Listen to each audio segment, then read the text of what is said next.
அண்மை செய்தியை பார்த்து வருகிறோம்.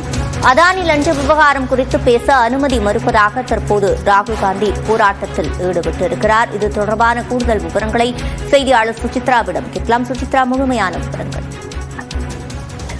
அதானி விவகாரத்தில் நாடாளுமன்றத்திலே அவைகளில் பேசுவதற்கான அனுமதி மறுக்கப்பட்டு வருவதாக குற்றச்சாட்டு தற்பொழுது மூன்றாவது நாளாக காங்கிரஸ் மற்றும் இந்தியா கூட்டணி கட்சிகள் நாடாளுமன்ற வளாகத்தில் ஆர்ப்பாட்டத்தில் ஈடுபட்டு வருகிறது.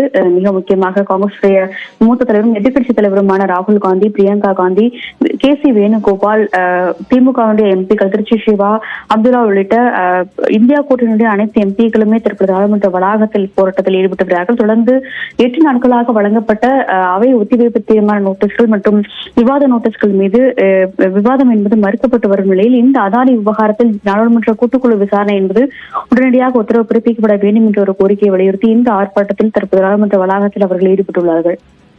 விவரங்களை வழங்கியமைக்கு நன்றி சுசித்ரா.